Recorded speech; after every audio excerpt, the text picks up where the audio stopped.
सभी लीडर्स जो पूरे हिंदुस्तान से जुड़े हुए हैं उनका बहुत बहुत स्वागत है। और मेरी आवाज अगर प्रॉपर आ रही है, थोड़ा मुस्कुरा कर बता दें, नहीं बोलेंगे तो भी पता चल जाएगा। अगर आप मुस्कुराएंगे तो पता चल जाएगा कि आवाज एकदम सही आ रही है। और बेसिकली आप लोगों की शक्ल भगवान ने मुस्कुराने के लिए ही बनाई है। पता नहीं ये जीवन में पता नहीं क्या क्या लीलाएं आती है कि आपके चेहरे की मुस्कुराहट गायब हो जाती है। और जब ये मुस्कुराहट गायब होती है ना, तो लोग हमारे आसपास में आना बंद कर देते हैं। इसलिए कहते हैं, to attract people to have to be attractive.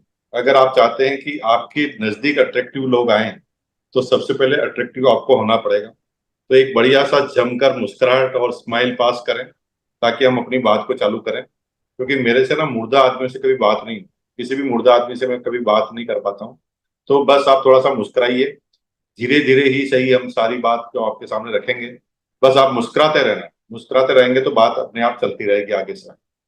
बहुत बहुत धन्यवाद। बहुत शानदार तरीके से आप सब लोगों ने तैयारी की, और लगातार आप तैयारी कर रहे हैं। कई लोग यूट्यूब पे भी जुड़ चुके हैं, और कई लोग जो है अभी लाइव आ गए। जो लोग एक्टिव थे, जिन्होंने पहले स्लॉट बुक कर लिया, चालू होने से पहले ही एंटर हो गए, वो सब लोग आ गए। और जो थोड़ा लेट थे, लेट लतीफ, उन लोगों को यूट्यूब के माध्यम से ज्वाइन करने को मिला।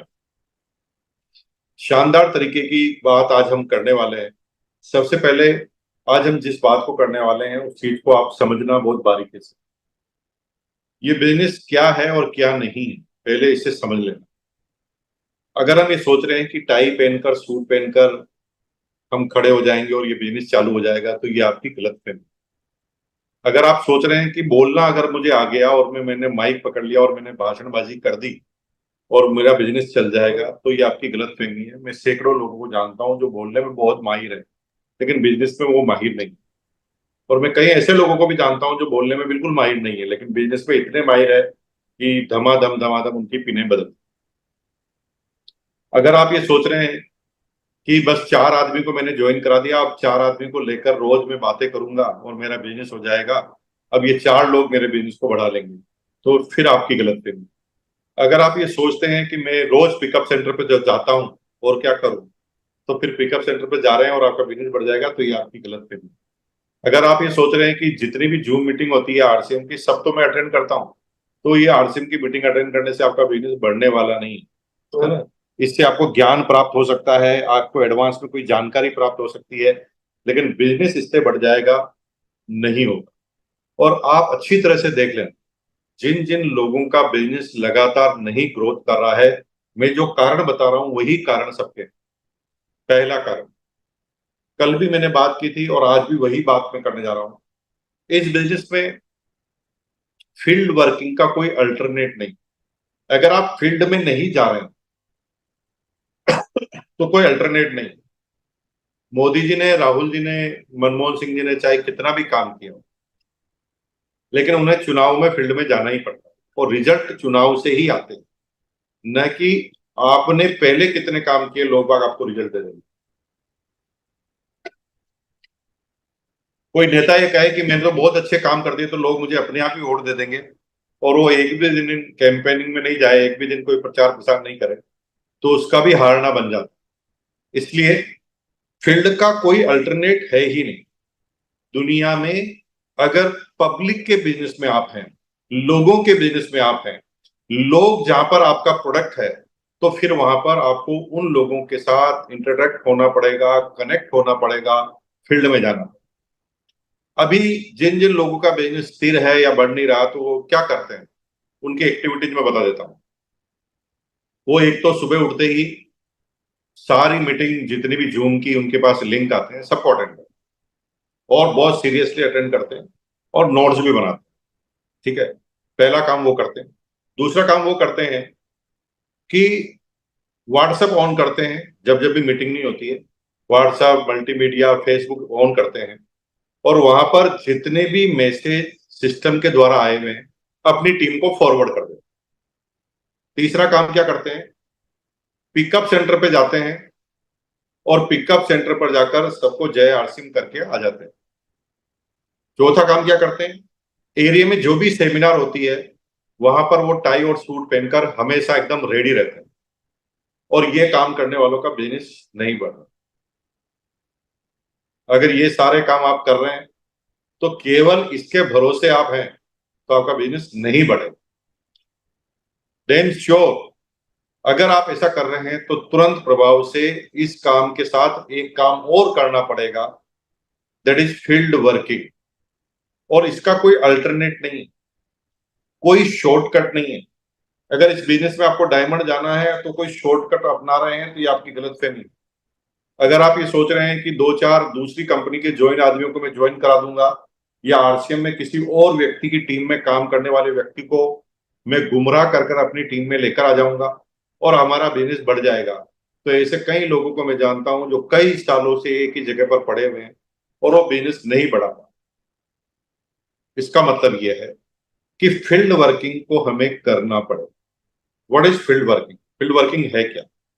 फील्ड वर्किंग वो है जब हमारी टीम के कुछ साथियों को जो एक्टिवली इस बिजनेस को करने का मानस रखते हैं, उन लोगों के साथ जाकर उनके प्रोस्पेक्ट से मिलना, दैट इज फील्ड वर्किंग। जैसे एलआईसी में एक डीओ होता है, डेवलपमेंट ऑफिसर। वो क्या करता है? एजेंट के साथ फील्ड में जाता है, और जब फील्ड में जाता है तो एजेंट की मदद होती है। जिन बातों को एजेंट नहीं समझा पा रहा उसे डेवलपमेंट ऑफिसर समझाकर बिजनेस में कन्वर्ट कर देता है। आप सब सीनियर साथी हैं जो ज्वाइन हो गए हैं, वो सब डेवलपमेंट ऑफिसर है। जो भी किसी न किसी लेवल पर आ गए हैं वो डेवलपमेंट ऑफिसर है। तो रोज अपनी टीम के साथियों के साथ मिलकर फील्ड वर्किंग कर, जैसे 2 घंटा, 4 घंटा, 6 घंटा, जितना आप करना चाहें। मोर प्लान मोर अर्न। एक दिन में जितने प्लान बताकर आप आएंगे उतनी फील्ड वर्क है। प्लान बताने का तरीका आपको सुबह के सेशन में मिल ही रहा है, तेजस के कोर्स में आपको मिल ही जाएगा। प्लान को किस तरह से प्रेजेंट करना है, किस तरह से बताना है, प्रचार प्रसार अभियान का क्या महत्व है, और उसको साथ आप जाकर फील्ड में जब तक अप्लाई नहीं करेंगे तब तक काम नहीं। लेकिन फील्ड में जाने के भी कुछ लोगों के तरीके अलग हैं। वो टाई और सूट पहनकर फील्ड में चले जाते हैं और उनके पास कुछ नहीं होता, वो भाषणबाजी करते। ऐसे नहीं होता। डेवलपमेंट ऑफिसर होता ना, अपने पास सूटकेस रखता है और आपको पास उसकी सारी योजनाओं के पेम्पलेट उसके पास सारे के सारे रेडी रहते हैं विद लिखित में। उसी तरह जब हम टूल्स के साथ फील्ड में जाते हैं तो उसके प्रभाव हमारे को आते हैं।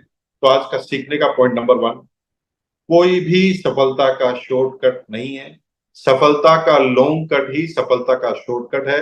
इस बिजनेस में अगर कामयाब होना है तो फील्ड में जाना पड़ेगा। जो जो भी फील्ड में नहीं जाएंगे उनका बिजनेस नहीं बढ़ेगा। चाहे वो कितने भी जोड़ा तोड़ कर ले, कितने भी आगे पीछे घूम ले, कितने भी जूम मीटिंग अटेंड कर ले, बिजनेस नहीं बढ़ेगा। आप कितनी भी जूम मीटिंग अटेंड कीजिए, जूम मीटिंग इतनी सारी होती है कि आप जरूरी नहीं सारी अटेंड करें। आप रेगुलर वे में सुबह मॉर्निंग की एक जूम मीटिंग अटेंड कर लें, शाम को 8 बजे फ्री है तो जूम मीटिंग अटेंड कर लें, और कोई पर्टिकुलर ट्रेनिंग के सेशन है तो वो अटेंड कर लें। लेकिन आपका मेन फोकस फील्ड में जाना का होना चाहिए। अगर पूरे दिन भर आप जूम पर ही बैठे रहेंगे तो आप जूम जूम कर नाचने लगेंगे और कोई बिजनेस आपका होने वाला नहीं है। आपकी टीम भी सारी की सारी परेशान रहेगी। तो पहला, फील्ड में जाना है। आज से प्रण करना है कि 2 घंटा, 6 घंटा, 5 घंटा, 4 घंटा फुल टाइम कर रहे हैं तो 6 घंटे से नीचे काम नहीं चलेगा।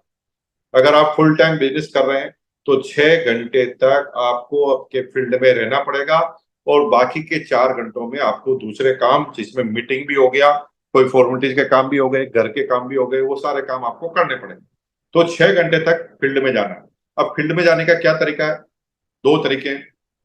पहला, वो जिसकी टीम बन चुकी है उसकी टीम के साथ उसको बोलना है कि तेरे साथ में हूं, बोल तेरे को किस किस व्यक्ति को समझाना है, अपन दोनों मिलकर साथ चलते हैं। फील्ड में जाने का पहला काम। दूसरा, अगर टीम डेवलप नहीं हुई तो हम नए लोगों से मिलेंगे। ऐसे लोगों से मिलेंगे जो अभी इस बिजनेस में नहीं आए हैं, आपके परिचित हैं, जिनकी लिस्ट आपने पहले बनाई हुई है। लिस्ट के आधार पर उन एक एक व्यक्तियों के साथ आपको मिलना है। टाइम फ्रेम दीजिए, किस तरह से मिला जाता है, कैसे अपॉइंटमेंट लिया जाता है, इसके अलग वीडियो बने हुए हैं, उसको आप समझेंगे तो पता चलेगा कि आप उनसे टाइम लेकर उनसे मिलने के लिए जाएं। और अगर ज्यादा कंफर्टेबल व्यवस्था में है तो बिजनेस को तेज गति से बढ़ाना चाहते हैं तो इवनिंग के 2 घंटे अपनी बीवी को साथ में रखिए। बीवी को बोलिए 6 बजे खाना बना दे, बनाकर कंप्लीट कर दे, आकर खाएंगे। और अपनी वाइफ को लीजिए और अपने पड़ोस में जाकर, अपने रिश्तेदारों में जाकर अपनी वाइफ के साथ आप उस बिजनेस में लेकर जाइए। तो इवनिंग में 2 घंटे और आप एक्स्ट्रा बढ़ा सकते आप अगर अकेले बिजनेस कर रहे हैं तो फिर आप किसी के घर पर रात को नहीं जा पाएंगे। इसलिए रात का जो 2 घंटे का जो बिजनेस होता है ना, वो सबसे मजबूत बिजनेस होता है, और वही 2 घंटे हम छोड़ रहे हैं, वही 2 घंटे हम छोड़ रहे हैं। सबसे मजबूत बिजनेस रात का 2 घंटे का होता है, जो टाइमिंग होती है लगभग 7:30 से लगाकर 9:30 बजे के बीच। वहां पर जब आप जाते हैं या किसी को अपने घर पर बुला, अगर कभी ऐसे चैलेंज है तो फैमिली के साथ आप घर पर बुलाइए किसी को, और फैमिली के साथ जब आप बुलाएंगे तो आपका बिजनेस का डेवलपमेंट बहुत तेज गति से हो जाएगा। फील्ड वर्किंग करनी है, पहला पॉइंट क्या है, फील्ड वर्किंग करनी है।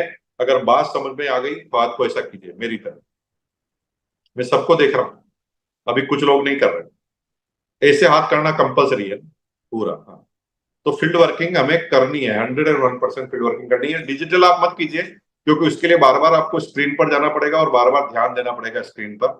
आप जैसा मैं कहता हूँ वैसा कीजिए, कोई जरूरी नहीं आप इस डिजिटल करें, क्योंकि इससे क्या है, आपका पूरा तारतम्य बिगड़ जाएगा।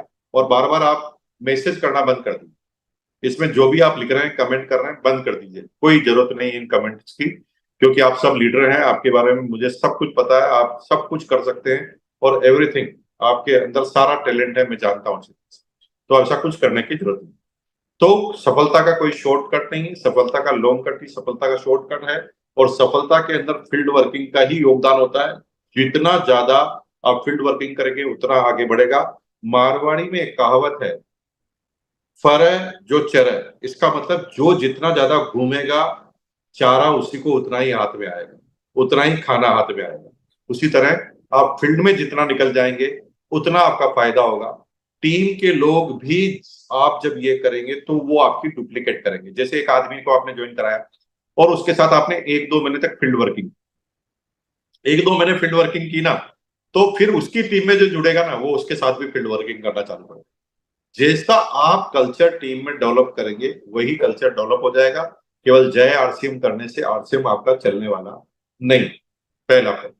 दूसरा, संवाद का कोई जवाब नहीं, यानी नो अल्टरनेट, कम्युनिकेशन का कोई अल्टरनेट नहीं।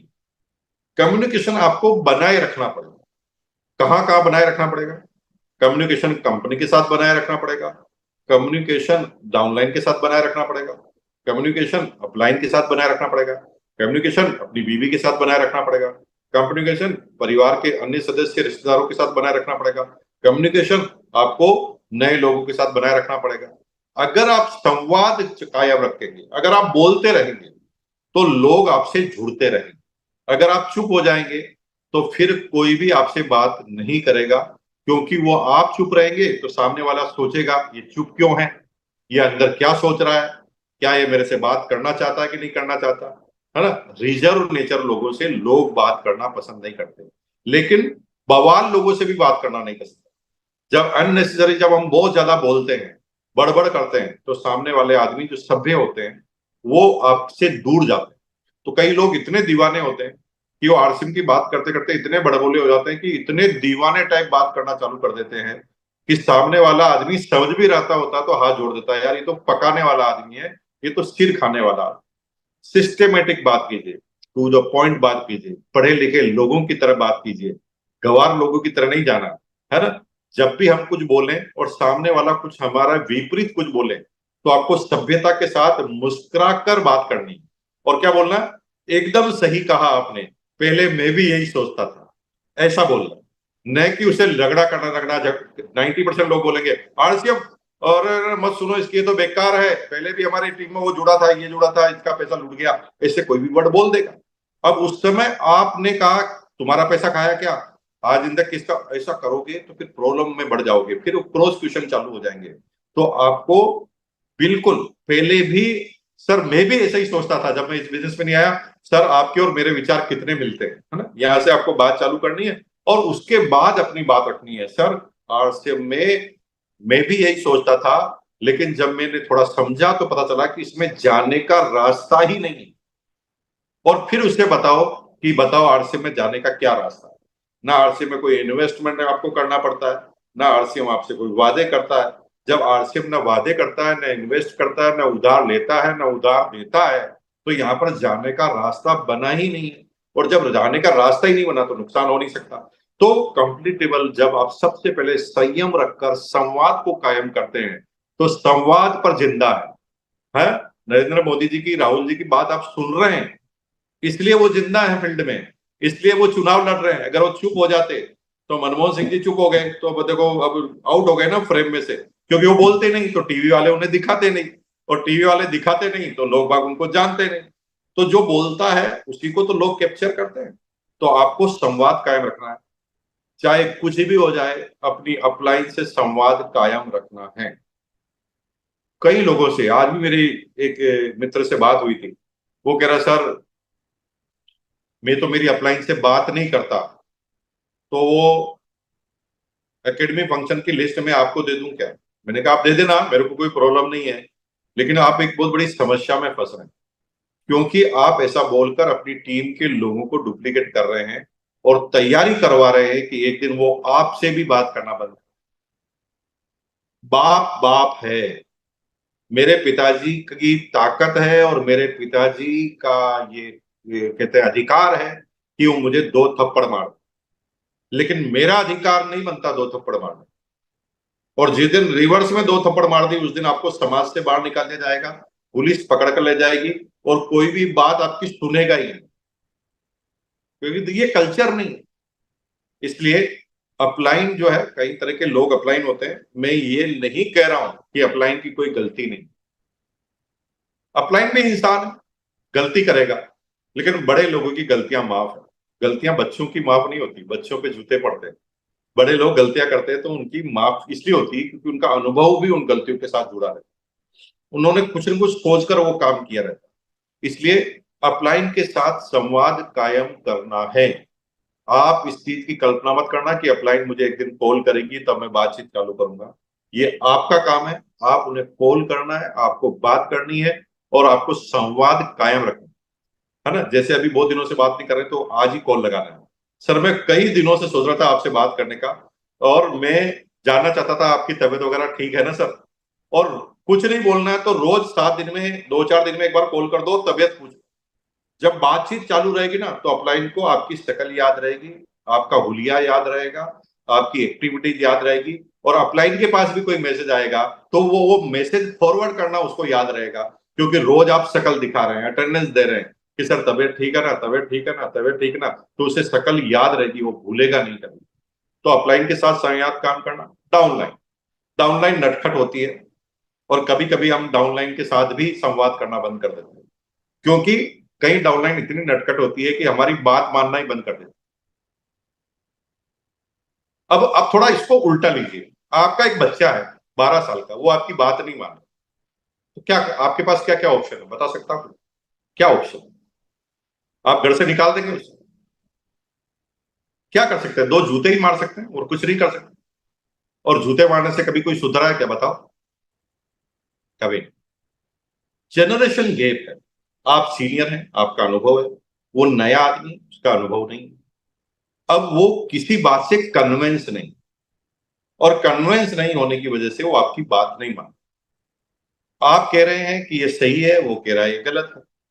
तो यहां पर अगर आप बहसबाजी में उलझोगे और दूरियां बढ़ेगी, बंद करना, लोग बाग बातचीत बंद करना। जब भी ऐसी कोई नौबत आए तो आपको सिर्फ एक वर्ड बोलना है, सर हो सकता है, डाउनलाइन को बोलना है, सर हो सकता है आप भी सही हो। तो अपन क्या करेंगे, अभी शाम को अपलाइन से अपन बात कर लेंगे, ताकि हमें पता चल जाएगा कि आप सही हैं कि मैं सही हूं। तो आप उसके ईगो को हर्ट नहीं लगेगा। अगर आप डायरेक्ट बोलेंगे कि तुम गलत हो, तो फिर वो आपसे और दूर जाना चालू कर देगा। तो आपको इस चीज का 101% ध्यान रखना है कि अपलाइन और डाउनलाइन के साथ कम्युनिकेशन साथ, कंपनी के साथ कम्युनिकेशन रहना चाहिए। तो जो संवाद के प्रोग्राम हो रहे हैं, जैसे तेजस के जो प्रोग्राम हो रहे हैं, उन प्रोग्रामों को अटेंड करवाना है टीम के साथ। लगातार अगर कोई काम है कंपनी को तो ईमेल करना है, कंपनी के साथ भीलवाड़ा में जाना है, जब भी आए तो लोगों से मिलना है, कंपनी के लोगों को, वो भी आपको जानना चाहिए। और जब भी संवाद करने की बात आए तो हर व्यक्ति जो संवाद रखता है उसको सब लोग याद रखता है, जो संवाद रखता है उसको सब लोग याद रखता है। तो संवाद अगर आपने कायम किया तो आपको याद किया जाएगा, संवाद बंद कर दिया तो धीरे धीरे लोग आपकी शक्ल ही भूल जाएंगे, संवाद बंद करने की वजह से। तीसरा, अगर आप लीडर हैं तो आपकी टीम कंटिन्यू काम तब करेगी जब टीम में आशाओं को भरेंगे आप, आशाओं का निर्माण करेंगे। टीम जब तक आशान्वित है तब तक आपका काम चालू है। टीम को जब निराशा हाथ लगेगी, टीम जब लगेगा कि अब मैं आगे नहीं बढ़ पाऊंगा, तो टीम के पास दो तरीके हैं आपके सदस्य के पास, या तो वो बिजनेस को ही क्विट कर दे और दूसरा बिजनेस चालू कर दे, या डायरेक्ट सेलिंग नहीं खाने की कसम। दूसरा, वो एक अल्टरनेट ढूंढे एक्टिव आदमी का, जो उसकी नजर में एक हीरो है, क्योंकि अभी मल्टीमीडिया का जमाना है। जरूरी नहीं कि अपलाइन ही हीरो बने, जरूरी नहीं कि पिताजी हीरो बने, कभी कभी पड़ोसी के पिताजी भी हमारे हीरो बन जाते हैं। तो मीडिया के जमाने में हमें देखने से ऐसा लगता है कि यार वो अपलाइन ठीक है, और फिर वो उनसे संपर्क करता है, और फिर वो 6 महीने का उनको मोहलत देता है कि 6 महीने तक आप परचेजिंग रोकिए, फिर दूसरी टीम में जाइए। तो ये कब नौबत आती है? जब हम संवाद को बंद कर कर एक्टिविटीज को बंद कर देते हैं। तो आशाओं को जिंदा रखना है। आशाएं जिंदा कब रहती है? जब उसे लगता है कि मेरा काम हो जाए। अब ये जरूरी नहीं है कि कुछ करने से क्या होगा, या अगले महीने आपका बिजनेस बढ़ जाएगा कि नहीं बढ़ेगा, ये मैं आज को पहले नहीं कह सकता। आपको एक्टिविटीज पहले करवा सकता, और एक्टिविटीज से सारे लोग पूरे की पूरी तरह से आशाओं से भर जाते हैं।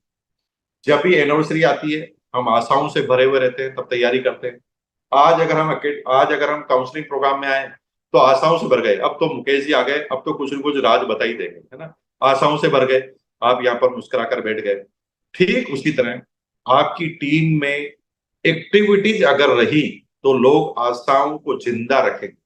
अपनी एक्टिविटीज को बढ़ाना है टीम के अंदर। एक्टिविटीज किस तरह की होती है? एक्टिविटीज होती है हमारी खुद की मीटिंग से, किसके घर पे जाके होम मीटिंग लेने से, काउंसलिंग प्रोग्राम से एक्टिविटीज हो जाती है। किसी एक सेमिनार की पूरी टीम मिलकर अगर तैयारी करें तो एक्टिविटीज हो जाती है। हमारे यहाँ पर हम सेलिब्रेशन का फंक्शन रखें तो एक्टिविटीज हो जाती है।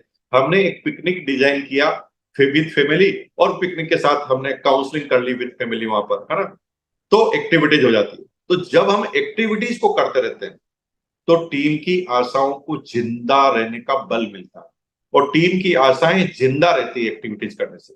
तो किसी भी तरह से हमें एक्टिविटीज को नहीं छोड़ना है। जितनी भी तरह की एक्टिविटीज है आर्ट्स के बिजनेस की, उन एक्टिविटी को करना। जैसे टीसी सर अभी आपको बता रहे हैं कि ज्ञान केंद्र आपको खोलने चाहिए, तो ज्ञान केंद्र की एक्टिविटीज को आपको करना है ना। अपनी टीम के कुछ सीनियर आदमी, उनको सुबह सुबह लेकर बैठना है, टाइम खराब नहीं करना। कभी कभी हम तो उसके 4-4 6-6 घंटे तक लेकर बैठ जाते हैं, उससे नुकसान होगा। फायदा कम होगा, नुकसान ज्यादा होगा, है ना। 1 घंटा, आधा घंटा, 45 मिनट का सेशन, 30 मिनट का सेशन, जिसमें आप एक दिन बेसिक के बारे में समझाएं, एक दिन कोर के सामने समझाएं, कॉर्डिनल, है ना, प्रचार प्रसार अभियान के बारे में आप बताएं, आरसीएम के उद्देश्यों के बारे में बताएं। जैसे जैसे एक एक करके आप कुछ बातें बताएंगे, देन आपकी टीम में आशाएं जिंदा रखेगी। तो जो बड़ी टीमें हैं, जिनको जिनको भी आप हीरो मानते हैं कि यार ये लीडर ठीक है, तो आप देखना उनकी कितनी एक्टिविटीज होती है टीम। कभी वो एक्टिविटी एकेडमी फंक्शन में कर लेते हैं, कभी वो सेलिब्रेशन का फंक्शन कर लेते हैं। लगातार टीम को बिजी रखते हैं और आशाओं को जिंदा रखते हैं। लेकिन यहाँ पर इस चीज का ध्यान रखना है कि एक्टिविटीज का मतलब पैसा खर्च करना नहीं है, और पैसा खर्च करवाना नहीं है। कुछ लोग सोचते हैं कि पैसा खर्च करने और करवाने को एक्टिविटीज कहते हैं ना। अकेडमी फंक्शन है तो फिर 3 महीने में एक बार होगा, यानी पैसा खर्च करने का प्रोग्राम केवल 3 महीने में एक, जहां पर आपको 2-3 हजार रुपए खर्च हो सकते हैं एक आदमी पे। 1,000 आने का, 1,000 जाने का, और 1,000 इधर खर्चा होगा, तो 2-3 हजार का खर्चा एक्टिविटीज पर केवल 3 महीने में एक बार करना। और बाकी एक्टिविटीज को आपको वहीं पर डिजाइन करना, है ना। जैसे वीकली मीटिंग आप कर सकते हैं, है ना, होम मीटिंग अलग अलग एरियो में आप कर सकते हैं और करवा सकते हैं। टीम को बिजी रखिए। टीम अगर बिजी रही तो आप जिंदा रहेंगे, और टीम जब फ्री हुई, टीम शांत हुई, तो सबसे पहले लुटिया हमारी ही डूबने वाली है। इस चीज को बहुत अच्छी तरीके से समझ। फोर्थ चीज, बोलना नहीं, करके बताना। बोलना नहीं। अब सबसे पहले नजर डालो कि मेरी कौन कौन सी एक्टिविटीज को मेरी डाउनलाइन चेक कर रही है, और डाउनलाइन हमेशा उसी एक्टिविटीज को मानने के लिए तैयार होगी जिसको आप कर रहे हैं, ना कि बोल रहे हैं। अगर बोलेंगे तो नहीं मानेंगे।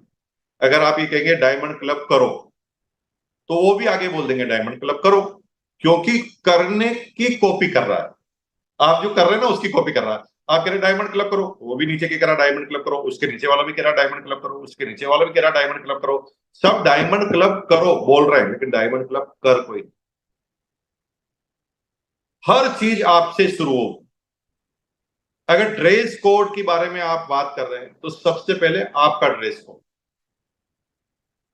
है ना, भूत की तरह नहीं। बाल एकदम जमे हुए, दाढ़ी वगैरह बनी हुई, टाई लगी हुई, लाइट लाइट कलर का शर्ट, डार्क कलर की पैंट, जूते पे पॉलिश की हुई, लगना चाहिए कि ये हमारी अपलाइन है। अब अपलाइन अगर ऐसी आ जाए जो पिछले 10 दिन से सूट पहन के ही सो रही है ना, सूट पर पसीने के दाग लग रहे हैं, टाई को एक बार गांठ बंधवाई थी 1857 में, उसके बाद उसको खोली नहीं है ना, दाढ़ी बन रही है, आधे बाल सफेद आ रहे हैं, आधे काले आ रहे हैं, और फिर कह रहे हैं ये मेरी अपलाइन। सामने वाला पहले ही भाग गया। सबसे पहले अपने आप को मजबूत कीजिए, ड्रेस कोड के साथ अपने आप को एकदम अप टू डेट रखिए। ऐसा लगना चाहिए कि आज आपकी शादी है। शादी में जैसे तैयार होते हैं ना, वैसे तो शादी में तैयार मतलब वो शेरवानी और साफा बांधने के लिए नहीं कह रहा हूं आपको, गलत फहमी मत लेना। कुछ लोग ना लकीर के फकीर होते हैं, शेरवानी खरीद के ले आएंगे कुछ लोग शादी की वजह से। शादी मतलब दूल्हे दूल्हे जितना खुश रहता है ना, मुस्कुराता रहता है, उसको नए पल का आनंद आता है ना? अच्छे कपड़े पहनता है, लाइट कलर का शर्ट, डार्क कलर की पैंट, जूते चमचमाट किए हुए, और बढ़िया तरीके से निकलिए। आपके अंदर फ्रेशनेस आएगी, आपकी टीम में फ्रेशनेस आएगी, तो आपकी टीम ऑटोमेटिक उसको कॉपी करे, जैसी अपलाइन वैसी कॉपी करे। आप अपनी अपलाइन का अपनी टीम के सामने सम्मान कीजिए। यस सर, आगे हाथ बाल के खड़े हो जाइए। यस सर, ओके सर, बिल्कुल हो जाएगा सर, आपने बोल दिया तो कर ही लेंगे सर। जब आप ऐसा बोलते हैं आपकी टीम के सामने, तो आपकी टीम भी फिर वैसा ही करना चालू कर देती है ना।